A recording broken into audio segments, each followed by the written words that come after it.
All right. Hi, everybody. Sterling, say hi. Hey, everybody. This to me is just an absolute pleasure.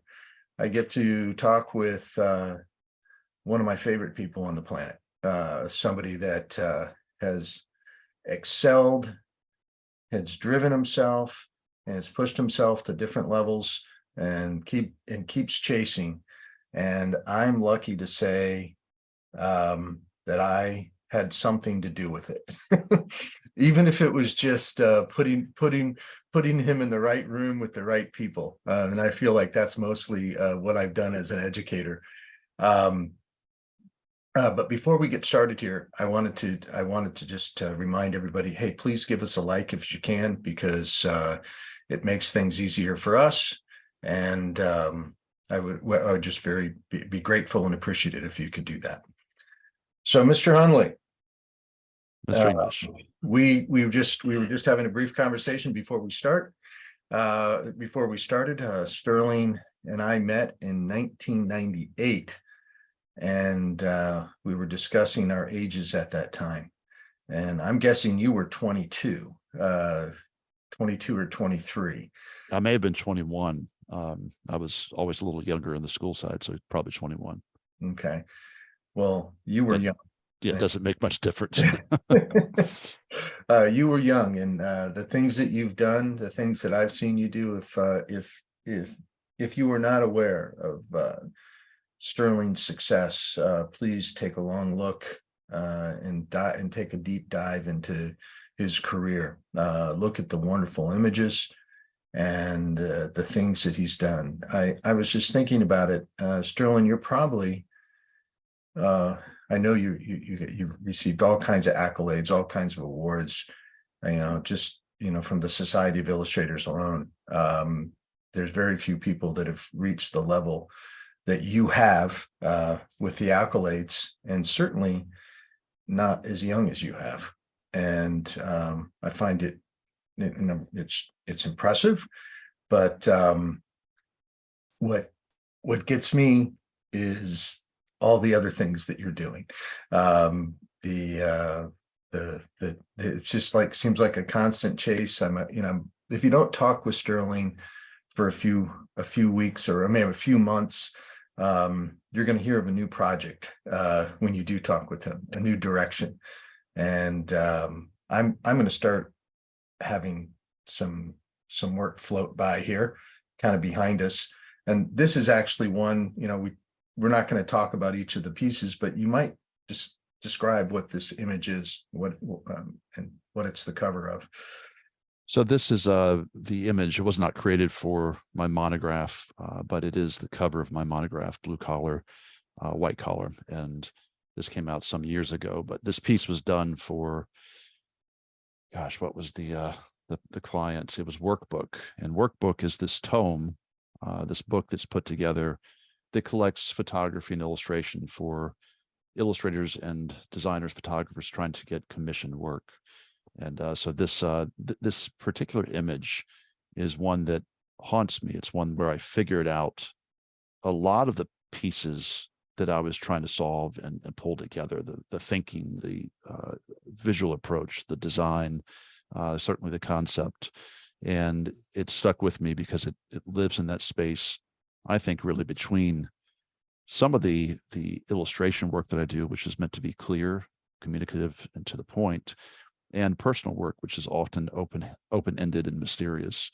And I think that this piece is kind of, in the world of illustration, it's probably the best example of the fingerprint that I've left on the industry and the market. Yeah, that's terrific. I don't want to go through and talk about each of these images. We can stop on the ones that we want to talk about, but I want to, before we get too far along here, I want to just kind of start with kind of at the beginning. And you and I have an interesting, a long relationship, and you actually, I know that your mother was an artist, and she introduced you to my father's work before we met. And that was one of the things that influenced you to come and study at the Illustration Academy. Maybe you could talk about childhood and interest as a child, and what encouragement from your parents and what that was all about for you. I think that's a common thread between you and I, John, is just the influence of our fathers, our mothers, our parents, our families. And before I jump into that rabbit hole, I just want to mention that John introduced me as maybe I had some influence on Sterling's career. John had a significant and has continued to have a significant impact on my career. Yes, you put all the right people in the right room, which is an understatement. The effort that took, but John, this, I came out to Kansas City to study with you and your father, and to be around Brent Watkinson and other artists around in the area at the time. But John took me in as he was my mentor, and has remained that. Mentors have a bad habit of becoming your dear friends, and that's something that's happened over the years. So it's a lot more than John and his humility is able to or can even share in an introduction like that. But just need to say it because it's influenced the shape of my life in ways that I can't even understand at this point. So to get back to the question. Thank you for saying that, Sterling. That means tremendous amount to me. Thank you. Well, it's the truth, and that's all we can do is speak to that. So as far as mom and dad, there's this funny story. I went up to my parents when I was a kid, and as they tell it, I was in tears, and I was really concerned. I said, "Mom, Dad, am I adopted?" And they looked taken aback, and they said, "Where's this coming from?" I was like, "Well, you all have dark hair, and I have light hair." That was enough.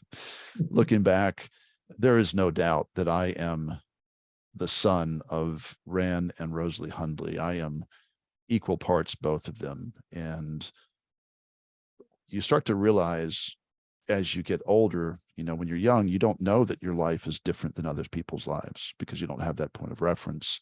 But as I get older and I look back on what I was exposed to, very interesting upbringing. I had a golden childhood. My parents made me want for nothing, even though looking back, they really struggled with everything from my dad losing his job to starting his own businesses. And as he tells it, we were in situations where we didn't have two dimes to rub together, and I had 2 pairs of pants in high school and things like that. I didn't know it. I mean, I just lived, and they made every opportunity available for us. So mom was a designer. She is an artist. Both my parents are still around, thank God. And everything that she saw and that she sees through life is through a creative lens. She's very, she's incredible at making connections and associations. And the extremes that I give as an example is she will go through and she'll make these doll houses out of, from scratch. And turns out that they're all the houses that she's lived in, or that they've built, or that we've lived in. I didn't know that at the time, but she's making these things. And then she'll do running water and wiring for lighting, and she'll build all the furniture, and that's one extreme. And then on the other end, she'll do the wiring on their own house. She'll go and take the log cabin and build structures and you name it, she can do it, from the most minute, tiniest thing to things that are in human scale. And there's no space between that where she doesn't approach it with the ability to solve a problem and to resolve it. And she's just, this Montana-born do-it-yourself mentality. And you would never get that from her personality. She's the most demure, sweetest person that I've ever met. And then on the other side of the equation is my dad. And my dad is so Ransom Hundley. He is, gosh, what is my dad? He is he's many things. He's an entrepreneur. He is a businessman. He is a writer. He is an outdoorsman. He is sensitive and he is tough, and He is born in the South, so I have a mother born in the North, a father born in the South, and I feel like I am between those worlds as far apart as they are. I'm somewhere very much with a foot planted in both. So with Dad, his interests, his hobbies are his passion, and he will say things like, nature is my church, right? And I go out to nature to be close to God. That is, where he finds his spiritual connection. And he has a deep affinity for history, and we are in Richmond, Virginia by no accident. We are here because of his love of an interest in the Civil War and that history that happened. He got deep into metal detecting and relic hunting, and also Native American history. So he and my mom have an affinity there. So I grew up out in nature. My dad would be relic hunting. My brother and I would be left to our own devices. I'm sure they always knew where we were, but we were running through the woods and exploring for hours at a time, and playing and having a good time and having adventures. And my dad would leave at, 3 a.m. We'd drop him off at the side of the road. I'd watch him melt into nature with his metal detector and his headphones. And 6 p.m. we'd come back, and there'd be a little tin can on a branch. That was his signal to my mom that, hey, pick me up at the spot. He'd melt back out of the woods. He'd throw the stuff in the trunk. He'd get in the car. He'd pat me on the face with his rough, dirty hands.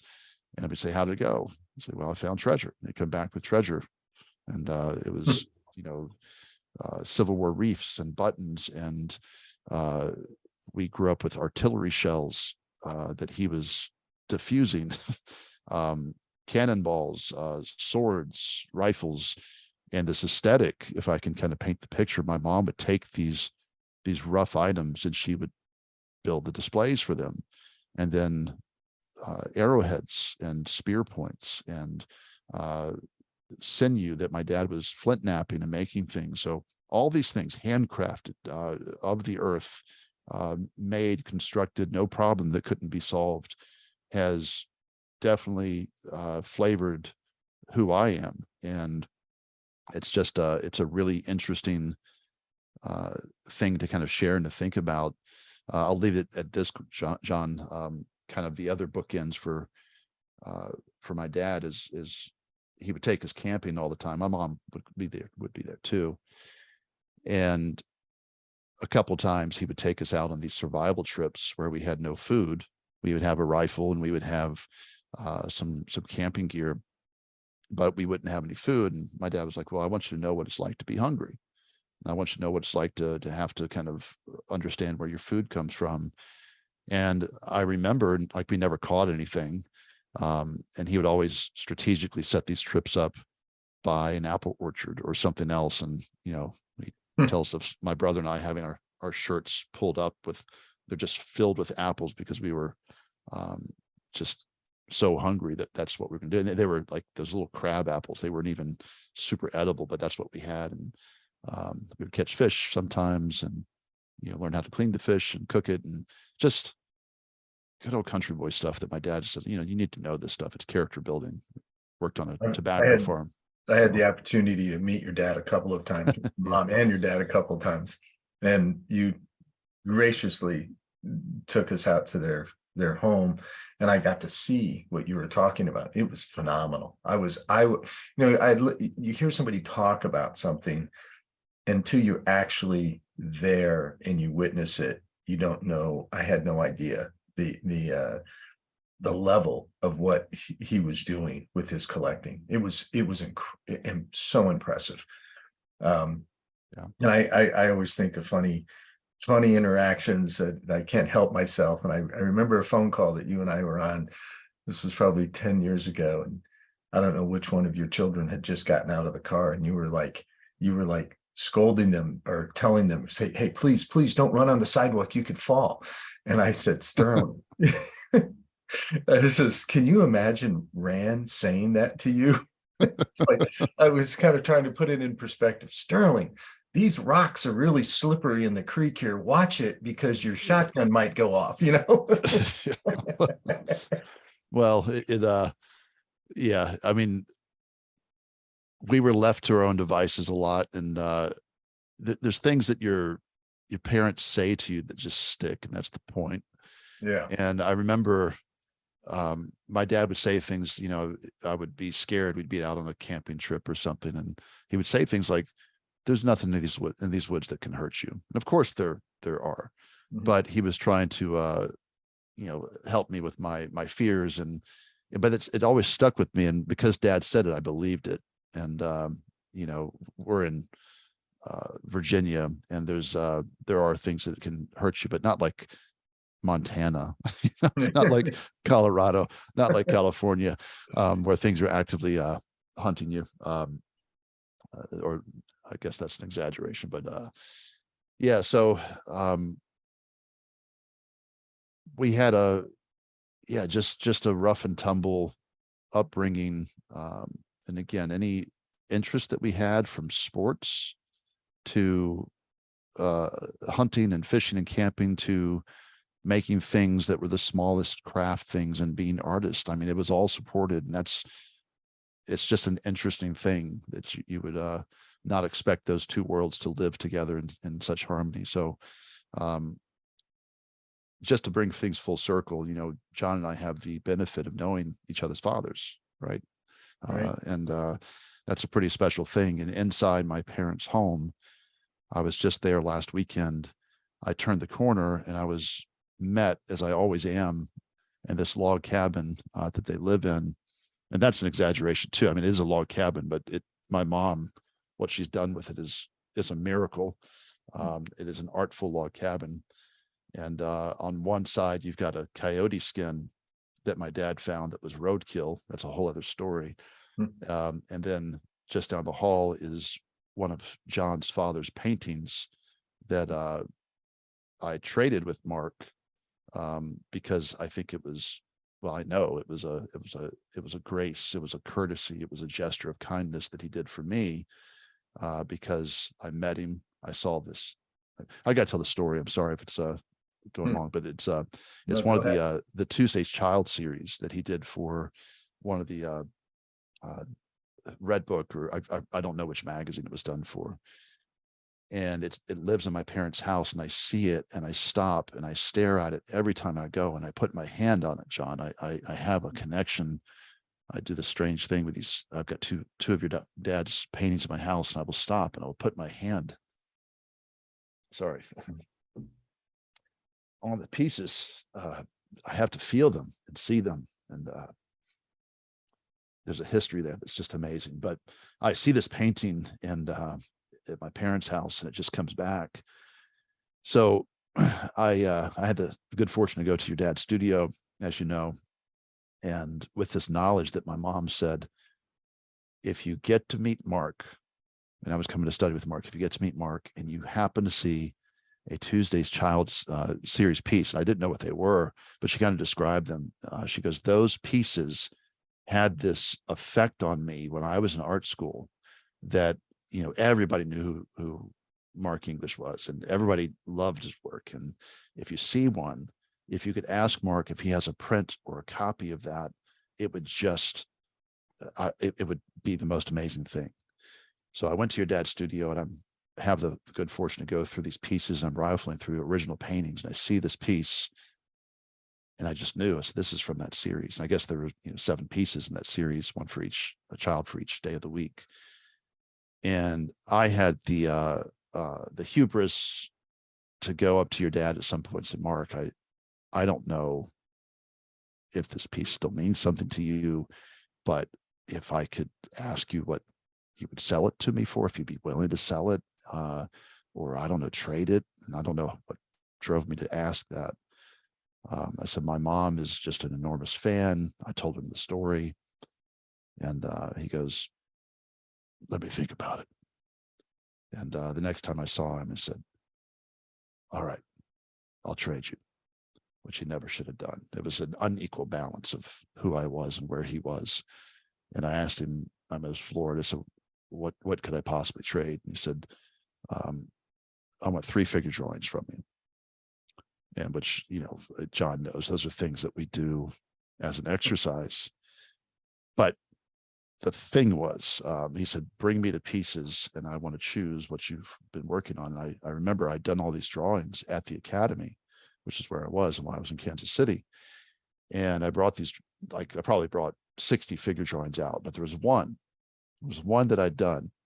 And I wasn't trying to cheat Mark or anything, but I'd taken it out because like, well, this one's important to me. And I don't think that he's seen it. So, but he had. And he goes through all the drawings and he says, where's the one of the woman holding the foot? I said, Mark, I took that one out. He goes, I want that one. So it was a courtesy, it was a grace, but it was also, he knew what he wanted, what he'd seen in something of mine. So the conclusion of that story is I got home and I can't remember if it was Christmas or a birthday. It was Christmas. And I had, by chance, Mark had also, like within a couple of weeks of this exchange, someone had sent him these old tear sheets, being the printed versions of the original magazines, like just within a week or two of me getting there. And he had the tear sheet of that piece. And so I built this foam core cover and I handed it to my mom. It's one of the greatest gifts I'll ever give to somebody. And she opened it up and I had it in 2 layers. And the first layer, it was the tear sheet. And she got emotional over the tear sheet. She said, you found it. You found a copy of the image. And I said, Mom, it gets better. And there's a second layer and she opened it up and the original painting was there. And I mean, she lost it. We both did. That's killer. That is an awesome story.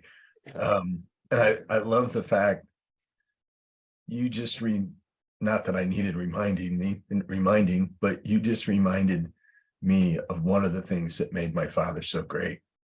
He was an awesome observer, and it didn't look like he was paying attention to anything. I mean, he was like, I jokingly called him Mr. Magoo because, the world kind of just went, he lived in his own world and it just kind of went by and everything always worked out well for him.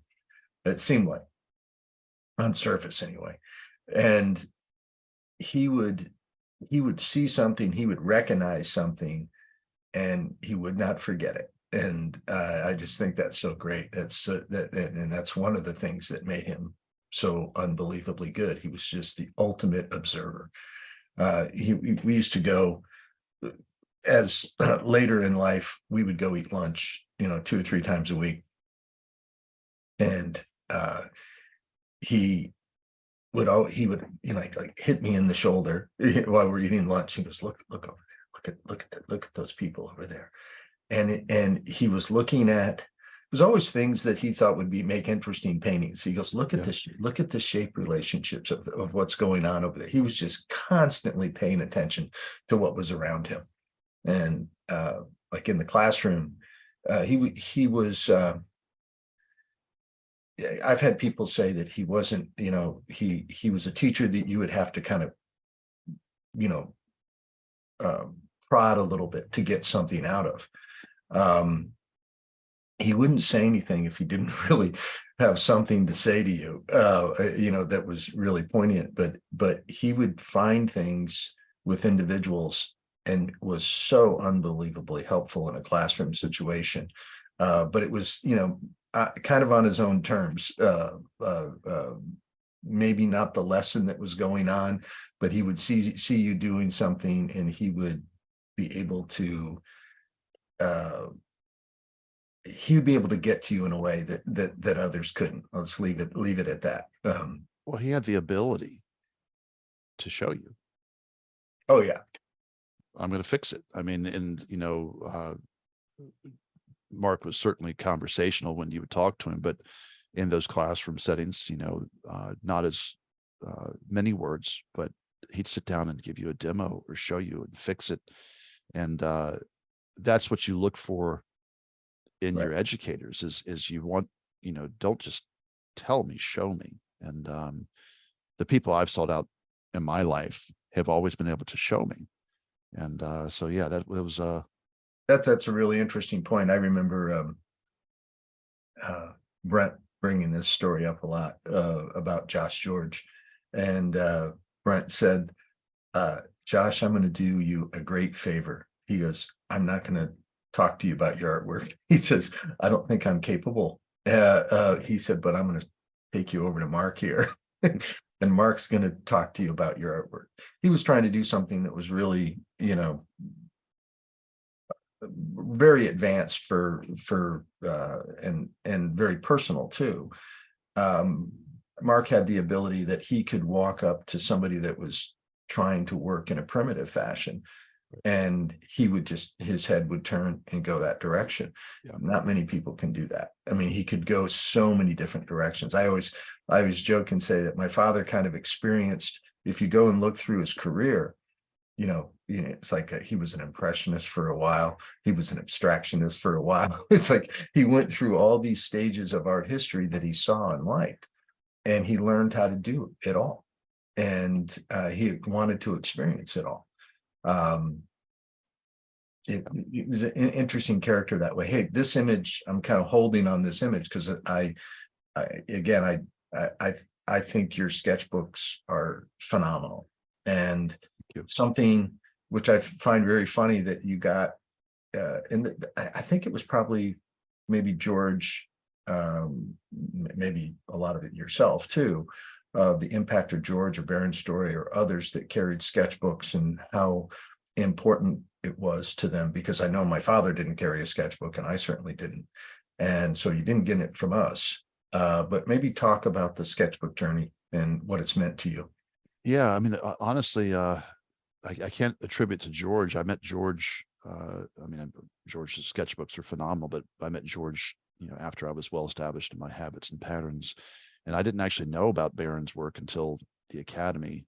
My sketchbooks, I was actually going back. I picked up a bunch of stuff from my parents' house a few months ago, and I had sketchbooks going back to high school, and I didn't have any art heroes back then. I wasn't aware, other than, you know, living a creative life. But my sketchbooks, I've always thought of them as journals, and I don't know where I found my way into them, but I was an angsty young man, as you remember, in many ways. And my way of processing the world was through words and pictures. And I've heard some self-help folks over the years. Tony Robbins comes to mind, and he uses some profanity, but he's talking about himself, and it's like basically says, I designed that dude. I designed myself. And I look back on the things that I was observing when I was a child and getting older, and a lot of things that I didn't like in the world, I didn't like in people that I knew, I didn't like in myself. And I always used my sketchbook to process, to understand, and to affect change.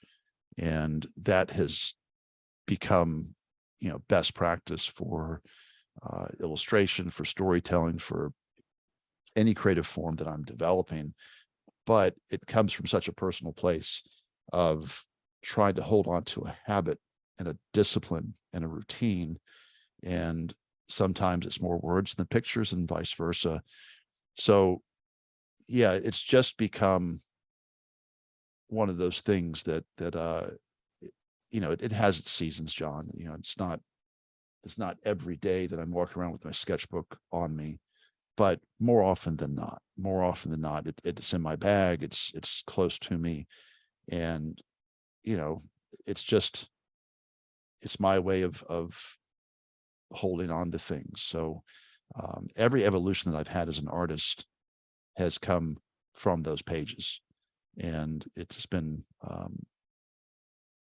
yeah, the thing that we're all looking for is finding your voice, as we call it, or the fingerprints that you're going to leave the impression on this life, this world, a legacy, if you're that fortunate. It's going to come from a very personal place, and it's going to come from what you're talking about with your dad, your observations, and what I'm talking about with my mom, associations and connections, all of those things. So yeah, Well, it's you know, the thing that originally, the thing that I thought that set the Academy apart in its education of what it did to kind of go beyond what people generally got from traditional education, the reason you came, it really employed process. And we kind of dissected, okay, with process, what happens along this journey. And you added to it tremendously. You know, your point of view of how to use a sketchbook, your point of, the journal and putting it to practice, I think has helped. Well, actually, this is really interesting. It's like, you talk about how much the Academy and being around my father and Gary and Chris Payne and all of Nita Kuntz, all the others that were there that influenced you. I was thinking about this today. It's like you were the first, kind of the transition of the first student that we ever asked to teach with us. And that's a really interesting thing to me. I mean, that number one, it's my father and Gary and myself and Brent, and we all saw something in you that we thought would be great to go forward with, to have you join us as an instructor. And you got there very quickly. I mean, it happened, a short period of time. We were also aware that in teaching, that it's really important to have somebody that's actively currently pursuing, to have somebody that's experiencing the things that we're talking about. And it's like, my dad could probably teach you more about making a picture than anybody on the planet, except he couldn't tell you how to start your career. He couldn't, he could give you the concept of it, but the actual practical application had changed so much from when he did it, or even at that point of when I had done it. And so having somebody new there was very important. But I look back at some of the things, some of the notables that have come from the Academy, and you probably have as much influence on them as any of the other artists. The influence that you have on Edward Kinsella and Jeffrey Allen Love and Leslie Herman, some of the best working artists in the industry that went through that program. I think that you have probably affected more than anybody else, which I think is phenomenal. I mean, I think that's great. How things get passed down and they go forward. Thank you for saying that. And being asked to teach at the Academy, I mean, that's one of the true badges that I wear in my life, of getting asked to come back as a student and to teach and to be a part of that. I mean, it just continued to affect me. Every time I was there, I would see my vision, my art eyes, as I call them, seeing things that it just would turn on a switch. And all those artists you mentioned, it's been amazing to see what they've done. And I can see the torch being passed and the information being shared. And I really appreciate you saying what you said.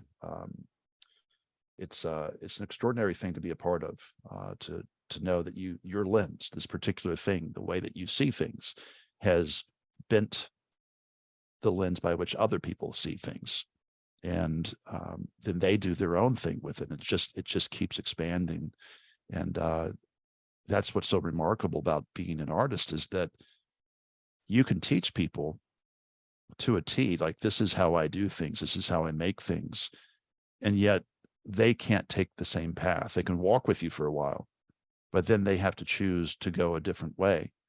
And that's what's so incredibly hard about what we do, is your distinction is your value, the novelty of what you do.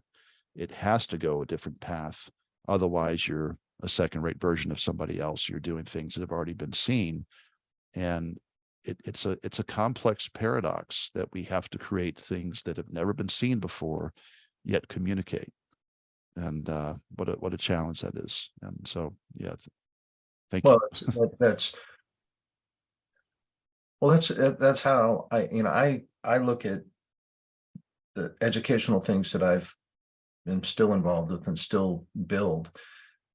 And I I have a point of view of how it should work. And, it's learning through others. And, I think one of the, everything goes back to all I can talk about is my experiences and how I acquired certain information. And most of it was mimicking trying, and it started with, I did this talk recently on Nikolai as an influence of Nikolai Fechin. And I showed how he influenced, I learned about him through my father and Bob Peak. Actually, Bob Peak was the first person outside of my father that I ever heard mention his name before. And you could see how much impact he had on the way they drew, on the way and how they approached drawing.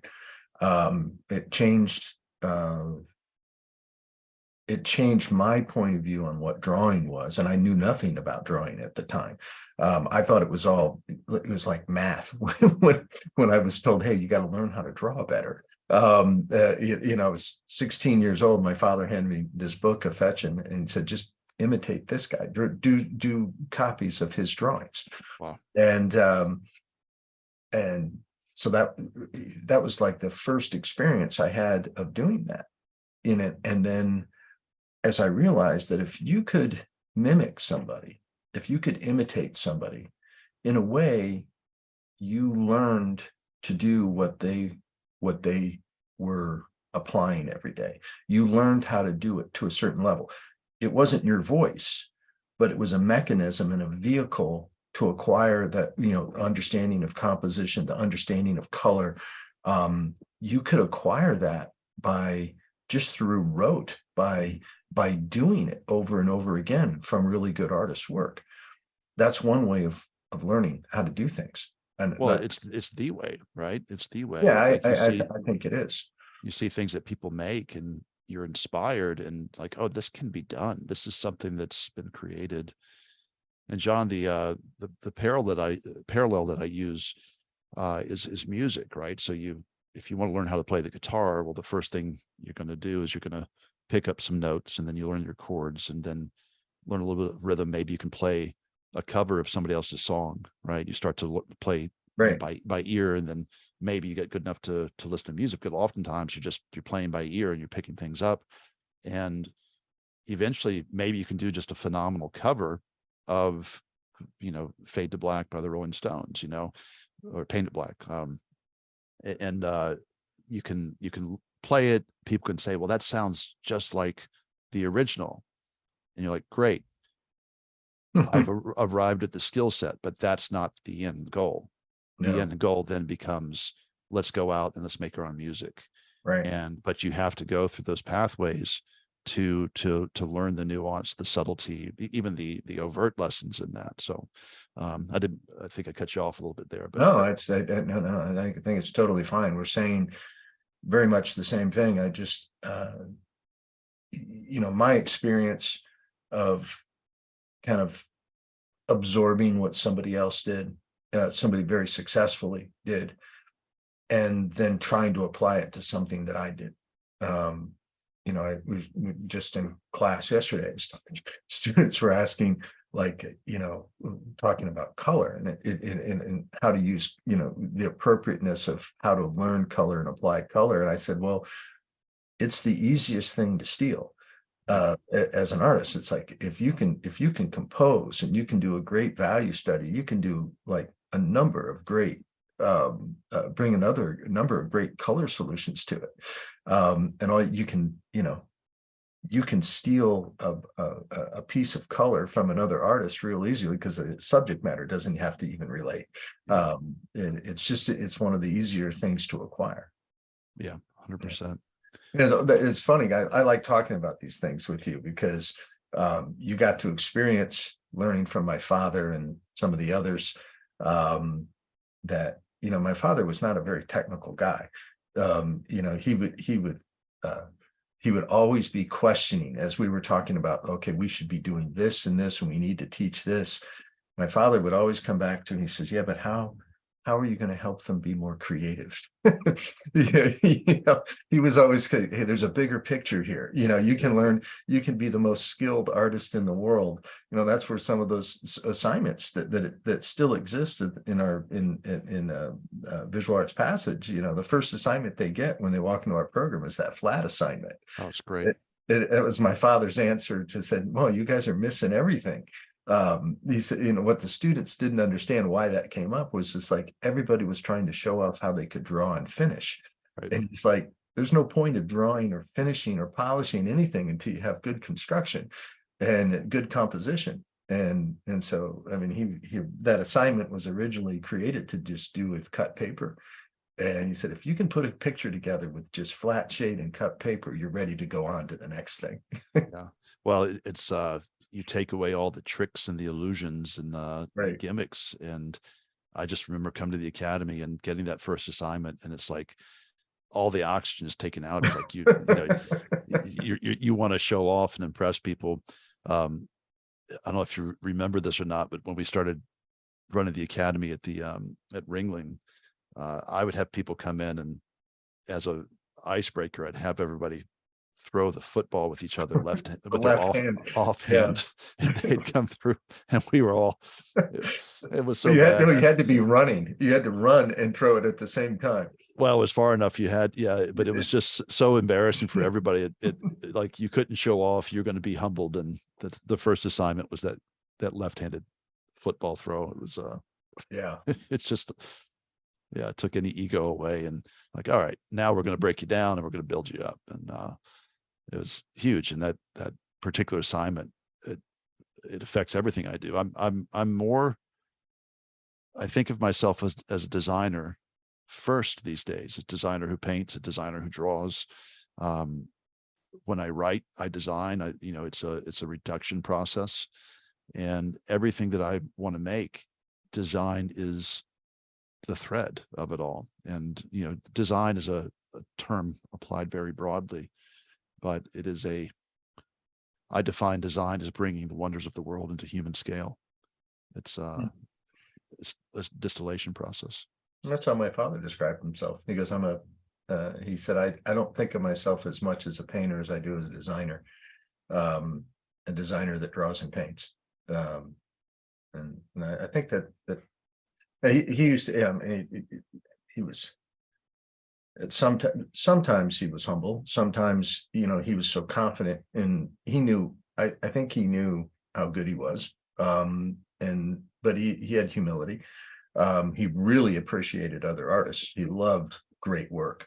And I think that's a real sign of confidence from an artist.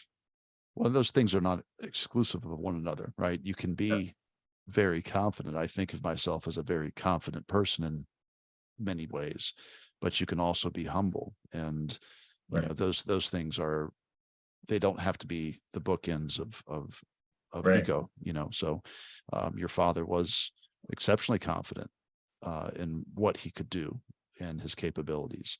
At the same time, just one of the most decent people I've ever met. So, those things. He was very curious. He was always looking for the next thing, always looking at how to be better, or looking for the next thing. And I think I just think it's the ultimate way to live your life as an artist, is to be chasing. It's hard. And to that, I think as this conversation goes, I modeled my perspective as an artist off of your father and Gary Kelly, and predominantly those two artists, of people who changed and grew and chased. And I could squarely look at certain artists who do one thing and they do it really well, and that's it's a great model because they go deep into one thing. And then the alternative is the artist who chases and does many things. And I think ultimately there's the voice that arises from that. And I went through and very deliberately said, I don't want the first example. I want the second. And, again, your father and Gary became the model for me of, I want to, this is the thing that excites me about art, is I'm curious and I want to grow and I want to learn and I want to be challenged. I want to be I want to fail and I want to succeed. And there's so many more failures that a successful artist doesn't show than the pieces that you see. And yeah, I have stacks and stacks of things that people will never see, and things that get shown a lot. And getting tired of some of those things too. So that's how it goes. Well, I have from my father's legacy, the artwork that he left to my sisters and I. We have this whole body of work that he never showed to anybody. And most of them, these pure abstractions, and he did hundreds of them. And he showed a couple of them, but most of them he just kept to himself. It's like it wasn't part of what he was doing as a painter as far as what he was showing, but it was something he wanted to learn from. And I mean, some of them just devastatingly good. Beautiful work. I've seen some. Well, so this is a really good segue here. Voice, finding personal voice. I like to think that one of the things that we've done educationally is help encourage that, and certainly talk about the importance of it. Part of it is teach, a lot of the instructors that were a part of our program had voice. I mean, they had, they were identifiable. The power of seeing a piece of work from somebody that you follow, it's their work without seeing a credit. That what is it that holds all of their work together? What is it that identifies that artist? And you can see, I mean, you can go back, and I know I'm really close to it. Fred Otten said this to in front of me one day about my dad's work. He said, Marky, because you could do anything and I would know you did it. He said, I've looked at your work so much, and I understand what you're doing. He goes, there's something that holds it all together. And whatever that something is, that can be different for each artist. But I know you were challenged. You were challenged by a couple of the instructors at the academy to push yourself to find voice.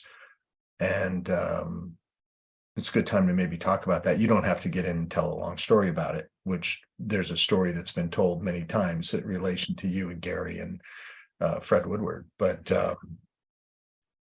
it's again, seeing voice when you see it in someone's work and it's entirely the point for an artist, right? And I guess I can't say that's true categorically. There's a lot of artists who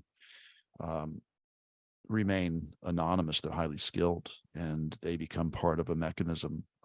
They get lost in industry or entertainment or in the production of something, and that's adequate for them. And I don't want my language to sound dismissive of that. I think that every person has to decide what's important to them. Predating the academy, because the academy gave me the tools that reinforced that and reminded me of that. And then I forgot it promptly and led to that embarrassment for me down the road, which I just need to touch on it because I was told by Fred Woodward that my work looked too much like my mentors. And that's what you're referencing. And I went back and had to reevaluate what I was doing because I was too close to the source. But even before that, if I'm looking back, there's a story that I don't think I've shared with you, John, where I was in middle school and I had this kid who was a phenomenal copier. I mean, he could look at anything and just copy it exactly. And I was huge into comics, and we would go to these comic book conventions and he would ink these pages and draw them from the original source. And he was winning all these competitions, with, other aspiring professionals and, adults. And I was so envious of that. I was so envious of him getting the notoriety and the recognition. And I was also entering things. But even then, even though at that point in time, that's what I wanted to go to a show and I wanted to be recognized with my work and I wanted to win a competition, I never would let myself copy somebody else's work in the way that he was doing. And I don't know why. And I'm not saying that there haven't been times where I've obviously copied work and done master copies, but to take somebody's entire voice visualization artwork and simply copy it and then try to take ownership of that, which was what he was doing at that time, there was something even then that was like, no, it's got to be my own. It has to be something that I make, that I think of. And I see it in my son now. And we've not had these kind of conversations. He's 9, but he's just dead set on making his own stories, his own characters, his own designs, his own drawings. And he'll copy things, but then make it something else. So I think that there is this need to be an individual that drives all of this, that goes, I don't know where that impression comes upon somebody, but this need and this desire to stand out and to be a person in and of yourself, regardless of influences, that's beneath all of it. And those artists who go out and find a voice, I just feel like that is the thing that drives them. I have a mark to leave in this world, and I'm hell-bent on doing it. And so when I would say that on a deeper level, that's what led me to you. That's what led me to the Academy, is going through my undergraduate education and seeing a lot of sameness, seeing a lot of people who didn't have that, and being frustrated and saying, this thing over here that I'm seeing, the student work and the professional work, there's something there. Didn't know what to call it. I have to be there. I have to go.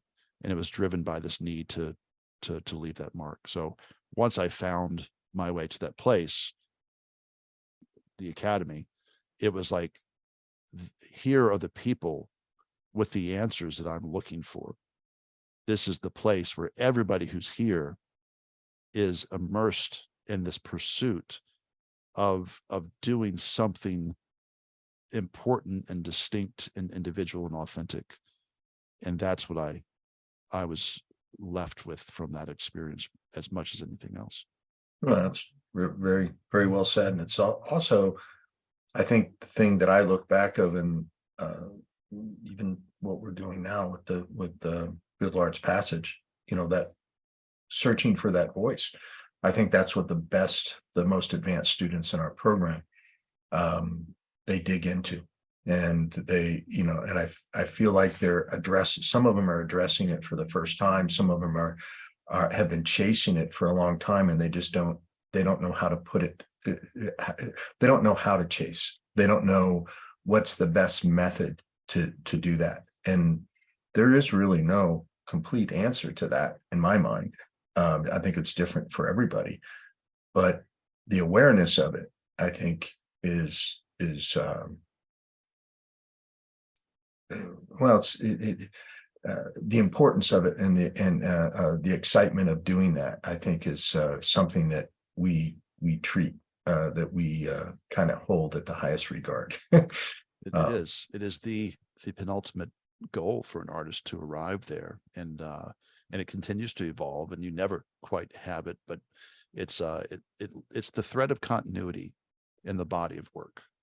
And it doesn't matter who you work for, that the way that you do all of these things. I think that it's important too, for Studio Bridge to mention that, well, what is voice? Well, it's the aggregate of all the fundamentals, right? So it's your design, it's your color, it's your drawing, it's your content, it's your point of view. It's literally every fundamental aspect that comes into making pictures and telling stories that has run through the filter of who you are and come back out with something of you connected to it. That's, it's as close to a spiritual thing as an artist that I can think of. It's the legacy that you leave. And it looks like you, and it feels like you, it sounds like you. It is all the inflection of who you are as a person that makes up all the idiosyncrasies of the work that you make. And there is no shortcut. There's a couple shortcuts, but there's no shortcut to it. It's through labor. it's through work and intention. And there's ways that we work at the Visual Arts Passage to shape intention that can be very helpful, that can get you there, can round some corners. But the work, the volume of work and the processing and the assimilating, it all has to be done through effort. So yeah, there's no doubt that I was really fortunate. And I again, maybe not just from my father, from Gary also. I was really fortunate to see somebody that, you know, assimilated all of that, you know, pretty early on in his life, and then was like challenging himself in different directions of where he would go. And the last 20 years of his life was this chase just to see how good he could be. I mean, he talked about it all the time. So if I could live a little bit longer, I could probably accomplish this. I could probably figure this out. I would like to try to do that. There's a wonderful way, I thought, a way to approach and have it, number one, having the opportunity to do that as an artist. A quick, funny little story. Every year I would call each of the artists and try to set up the date of when they could come to the Academy, what week they could be there, and get all their flights scheduled and stuff like that. And I did that, I don't know, probably for 7, 8, 9 years.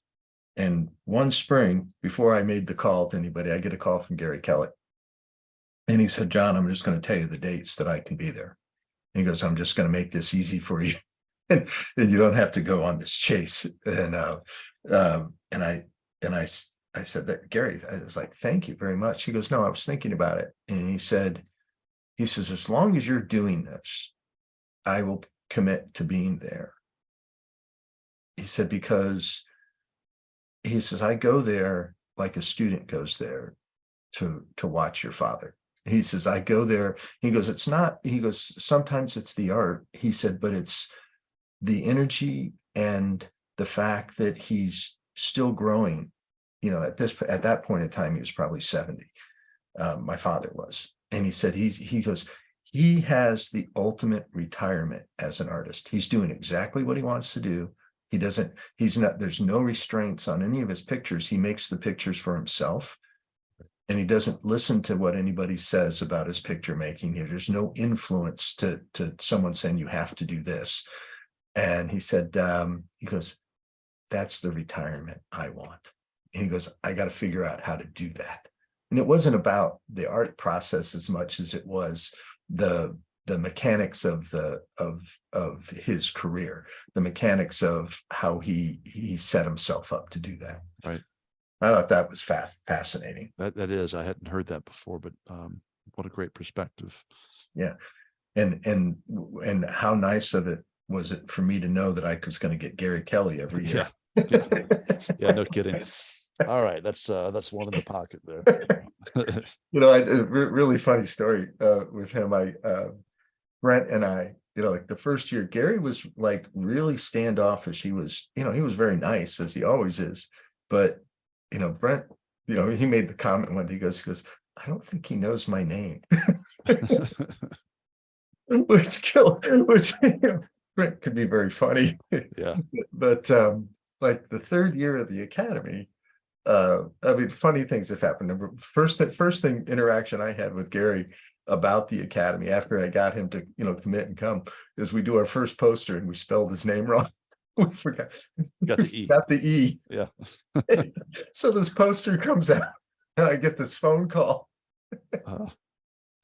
And he said, "You know, if you're going to put me right next to all these other names, could you please spell my name up correctly?" That was kind of painful. It was like, okay, pay more attention, John. And so like the third year, I get in the middle of it's winter, it's the fall, actually, after the Academy, and Gary calls me out of the blue and he said, he goes, "Hey, John, I want to invite you to come to meet me in Connecticut, and then drive up to Rhode Island to judge the senior show." They allowed me to pick another artist to come with them to judge their senior show. And I was like, do you have the right phone number? Do you know who you're calling? It's like, it was just so out of the blue. And I realized at that point, what Gary was doing, he kind of standoffish the first year or two as far as just observing of what we were doing. And then he bought in. And he was like, yeah, this is what I want to teach. This is where I want to teach. This fits the way I believe that somebody should be trained as an artist. And that was that's when I knew that, is when he made that phone call to me, that he was really happy about doing that. Yeah, that's his way of saying it. As a side note here, what you accidentally did to Gary by misspelling his name on the poster, you all did to me on purpose. You know what I'm talking about. So John decides that my first time coming as an instructor, well, I guess it was my first time where you all were using my image as the poster. So I was going to do the poster, and they deliberately misspelled my name on the one of the posters, and they sent it to me like, hey, we've just got this proof, we're sending it out to you, we've got the other ones, they're already at the press. And so yeah, it's it all runs downhill. We were so funny, weren't we? Oh yeah. Oh, we had too much fun. Too much fun. So, absolutely. Yeah. Wouldn't trade it for anything, though. Me either. So it's interesting. You're filing through pieces over here as we're talking, and that the one that you have up right now is fairly recent. It was for a picture book. I mean, recent within the past 4 or 5 years. And I've come to this conclusion that I really hate my process. As far as like I like drawing, and I like thinking. I like that part I've figured out. And I have a technique that I use that I've discovered that's uniquely my own. Like, I invented it, I created it. It's got an aesthetic to it that I love. And I will continue doing that. But there's something in the act of painting that is it's very difficult for me. It's very hard. And I say that recognizing that I have the capability, I have a proficiency, but I don't enjoy it. And it's not that that you have to enjoy all of it, but I want to have the same love of craft and the discovery of the painting process that I have in all the other steps. So as I look to this fall, and I told you that I have a research leave from the university where I teach, to write my book, to develop that, but I'm also focusing on a creative project. And it's a reinvestment of process and tools to discover a joy in painting, and reestablish something there. So anyways, it's just it's always interesting looking back at work that you've made. A lot of it comes up in lectures and talks. So where did you get your excitement? I mean, it's like, I remember like sending the feeling of relief when a project was over, doing an illustration, like putting it in my time, it was going to FedEx, going to Federal Express and putting the package and feeling like it left me, it was off to the next stage. I got my job done. I love when I would get the response back from the client saying, hey, this is terrific, thank you. Doesn't always happen, but it did happen frequently, a lot at that time, more than it probably does now, just in the way that people communicate. But I love that. But the ultimate was seeing it printed.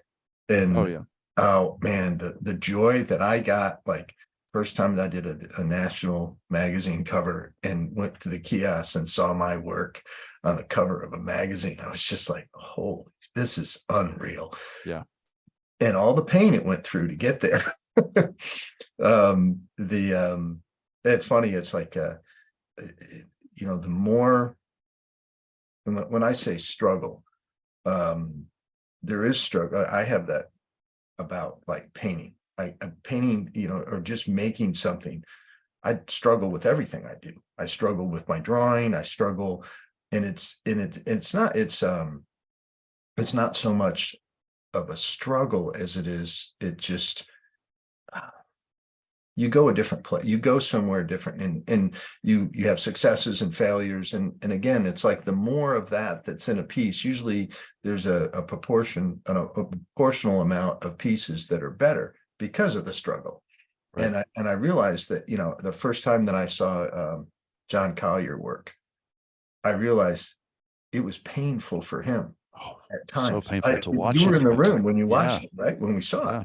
And it's like, that's it. There's, I mean, that guy's genius. It's like, I mean, it's like he did pieces that when he hit a home run, man, he hit it as far as anybody ever hit it before. But he struck out a lot. I Right. mean, and you realize that when he was working. And I don't know. You talking about struggling or not enjoying the painting process at some point. Everybody goes through ups and downs like that. Well, it's hard, right? And I mean, that's the Yeah, kind of the point. It's it is otherwise hard. everybody would be using AI, but it's and then they are. It is a labor, and it's not. I think maybe the misunderstanding of painting and illustration, anything creative like that, is that it's joyful. Like, oh, this is an escape. Well, when it becomes your practice, it's like it's like a sport, right? And you keep Right. trying to get better and better, and you don't want to plateau. And I think you were you had a question within there, which is, what part of the process do I enjoy? I look back at these things. I think the thing that's become something that I really resist is that I know the outcome. Like when I get it to the drawing to a certain place, because my process, one of the things I lean on quite a bit, I know what's going to come out of it. And if I'm being, analytical about it, it's like, that's the part I don't enjoy. I want to be surprised. I want to be excited in the discovery of materials and everything Right. else. And so the fertile ground for me moving forward, there's a painter, Nicholas Uribe, who's just doing Killer. mind blowing stuff. And Love his work. I want to play with paint in that regard. And there's other contemporary painters I'm aware of and looking at too, but there's something in that process of what the viscosity of paint can do, and it's something you're controlling, but it's slippery and it moves and it surprises you. And giving over to paint, so there's this bridge. On one side you have drawing, and on the other side you have painting. Drawing is about line, it's about building up shape. You go from the white of the page to the dark of the pencil. And paint, in many ways, is the antithesis to that. You're going from oftentimes dark to light, and it's about big shapes. And you go from the general to the specific, as opposed to drawing, which is oftentimes the specific to the specific. And there's a space between that where a lot of what I do is colorizing a drawing, and then I do some painting techniques on top of it. I want to give over to the muse of painting, to the discovery of being surprised and letting things go. And I talk to my students about this. I want to move away from the monologue back to the dialogue. And that's the thing that I love about painting, is walking away being like, that went a lot better than I expected it to. That surprised the hell out of me. And I can look at those paintings. Still, a lot of the old illustration work, it's like, I can't even, I see the intention and the craft in it, but I wouldn't hang it on my wall. Yeah, I have closets full of that stuff. Me too. Okay, I got a couple of things I want to ask before we're done with this and spend the next few minutes. You're somebody that, and I think part of it is generational, but you've always embraced technologies with your work. Maybe you don't always use technologies, but you certainly embrace them and you've employed them at times. Maybe you could just talk about, being current or paying attention to it. Whatever, how do you think about it? So I guess part of me would say that I wasn't actually always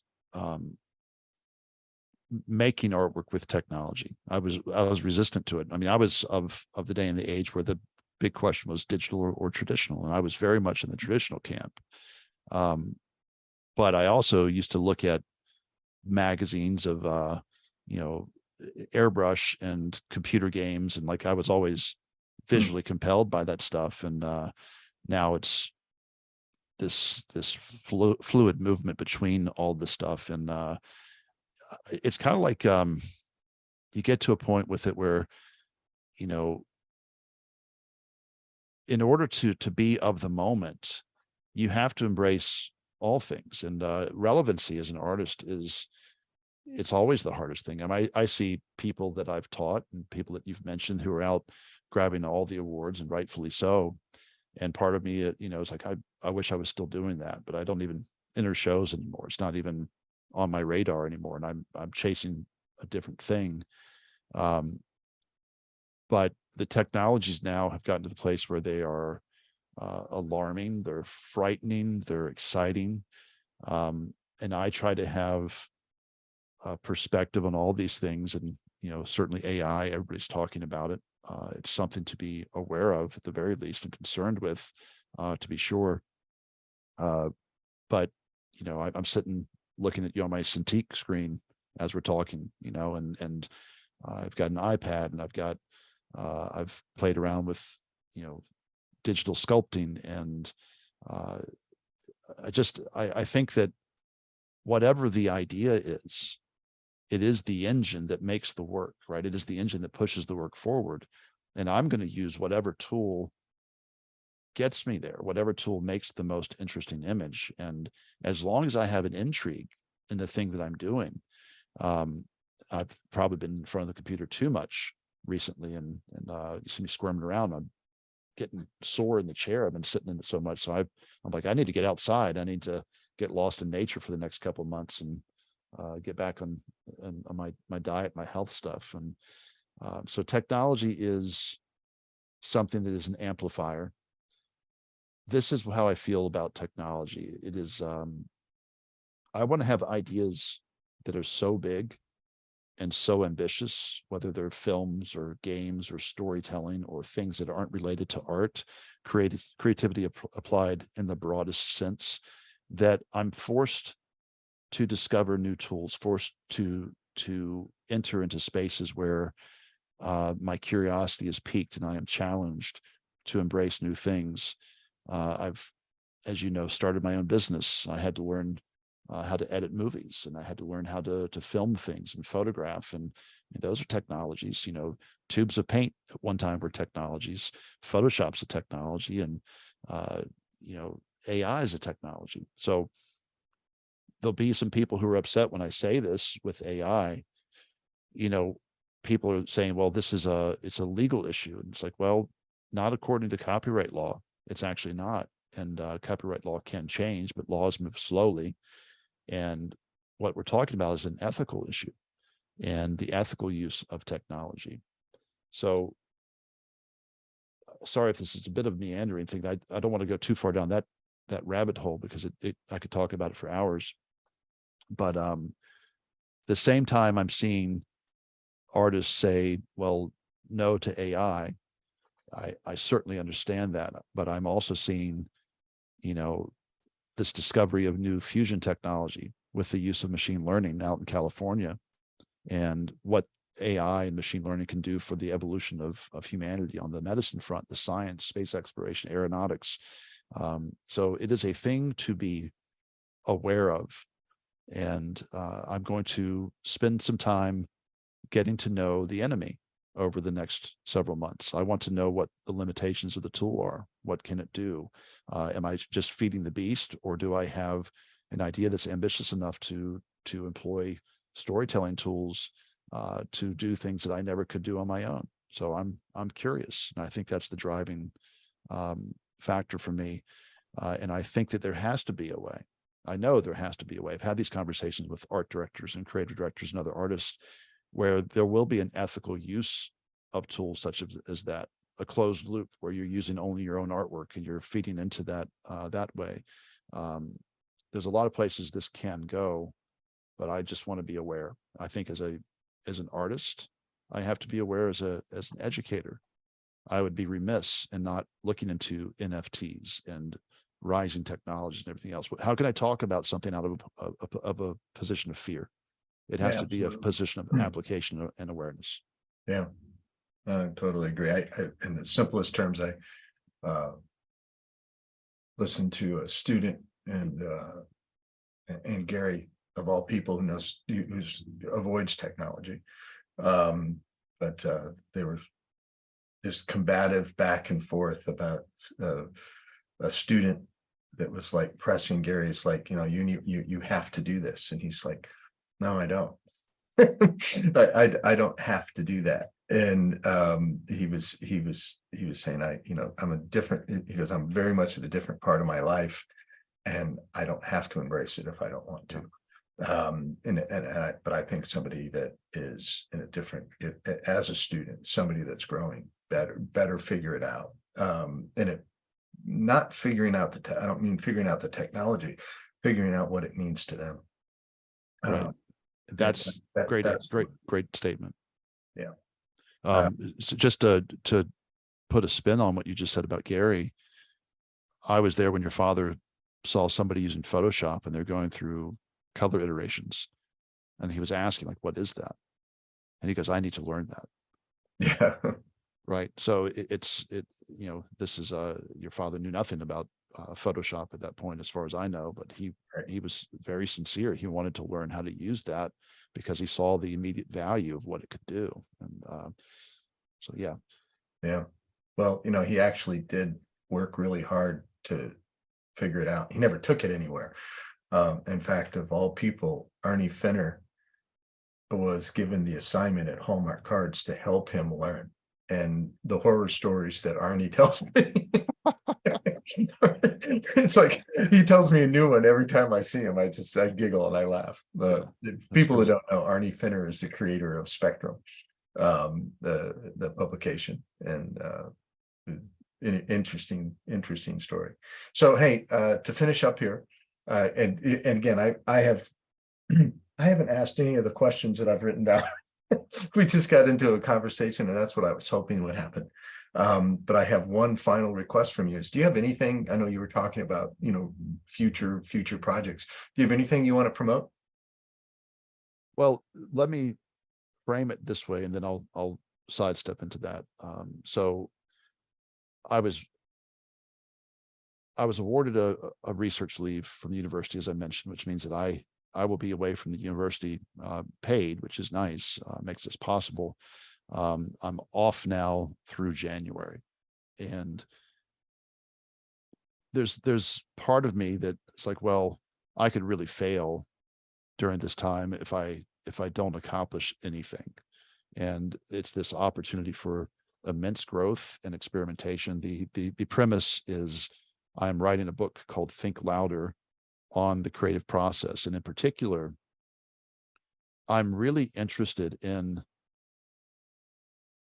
what creativity is for humanity. I believe that it is a driver of evolution for us. It always has been, but it's becoming more of that.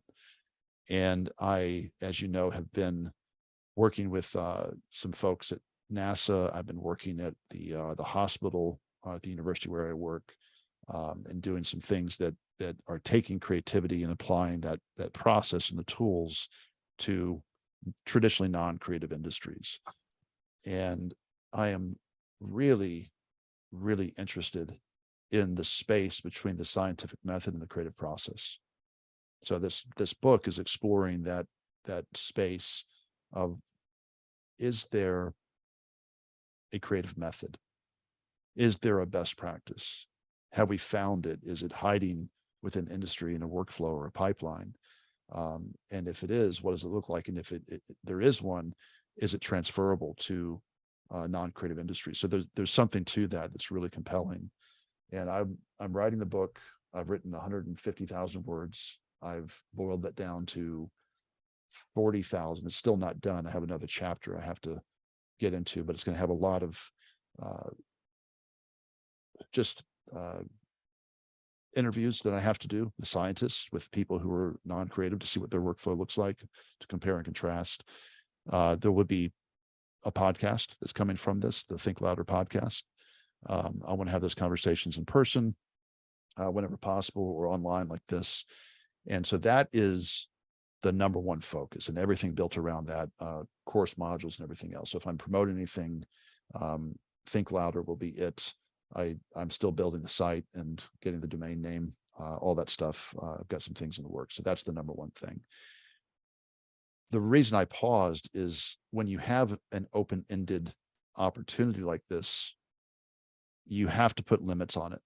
So what I'm working on right now is trying to, this is going to sound really reductive, but I'm trying to find that one thing. What is the one thing? Not 1,000 things that I would typically try to take on, but what is the one thing? So the book is one thing. I get that done. And then I'm going to give myself permission then to do a large format creative process. And that thing is, it's going to be a story that I want to get to the place of being a comic that can serve as a storyboard for a film or an animation. And if I can pull it off, that will be something that's wrapped up by January. So I don't have any things specifically other than the Think Louder book, which the best way to find out about that and to follow it is going to be through my newsletter on my website. So sterlinghundley.com. You can go to the About page and there's a newsletter sign up form there. So sign up for that. I'm going to keep people up to date with that information. And if everything goes according to plan, my rough draft on that is finished up in the next month. The finished draft is going to be done by the end of summer with illustrations early fall. And I want to have everything built around that up and running in the fall. So that's the big push for me. Wow, sounds like a major endeavor, but sounds like something that is perfect for you. Sterling, I'm forever grateful for you doing this. Thank you very much. I have a lot still to ask, so I'm going to call this part one. And we'll do it again. Anytime, my friend, anytime. Thank you so much. Have a great day, Sterling. Thank you.